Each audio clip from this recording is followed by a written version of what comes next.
আওয়ামী লীগ হচ্ছে গোখরা সাপ। ও যে পোশাক পরে আসে, ও যত ভদ্র ভাষায় কথা বলে, ও যত সুন্দর করে নাচে, দিন শেষে ও আওয়ামী লীগ ও দিল্লির দালাল, আমার নিরাপত্তার হুমকি। এটা হলো বটম লাইন। আওয়ামী লীগকে পুনর্বাসনের রাজনীতি মেনে নেওয়া হবে না। যেই পদে থাকেন, যেই আমলাতন্ত্রে থাকেন, যেই উর্দি পরা কাপড় পরে প্রজাতন্ত্রের কর্মচারীরা যদি আমাদেরকে ডিকটেট করবার চেষ্টা করেন, আমরা প্রতিবার আপনাদেরকে না বলবো। যেভাবে দিল্লির আধিপত্যবাদের বিরুদ্ধে আমরা বারবার না বলেছি এবং আমরা লড়াই করেছি। আওয়ামী লীগ পুনর্বাসনের রাজনীতি হবে না।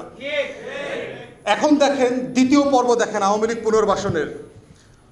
পরিষ্কার পরিচ্ছন্ন আওয়ামী লীগ শুনছেন না আপনারা? রিফাইন্ড আওয়ামী লীগ। রিফাইন্ড আওয়ামী লীগ কেমনে হইব? এই সাবের হোসেন চৌধুরী সাহেবের মতো একটা ভদ্র মানুষ, ভালো মানুষ, কথা সত্য। গোখরা সাহেবের সাল বদলাইলেও কি ওর বিষদাঁত পরিবর্তন হয়? সাপের চামড়া বদলায়, গ্রামে দেখছেন? হ্যাঁ, সাপের চামড়া বদলায় না? চামড়া বদলাইলে কি ওর খাইসলত বদলায়? খাইসলত বদলায় না। আওয়ামী লীগ হইল সেই রকম গোখরা সাপ। অতএব এই গোখরা সাপ বারবার কইব যে ভাই আমি কিন্তু এখন নাচতে পারি, আগের মতো চিল্লাচিল্লি করি না, আমি এখন নাচি, সো আমার নাচ দেখতে আসেন। ও নাচের ফাঁকেও সুযোগ পাইলে কি করবে? ছবল দেবে। আওয়ামী লীগ হচ্ছে গোখরা সাপ।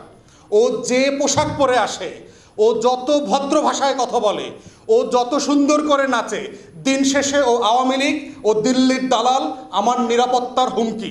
এটা হলো বটম লাইন। অতএব সেই বয়ানের রাজনীতি বুঝতে হবে। এটা হচ্ছে বাংলাদেশপন্থী রাজনীতি।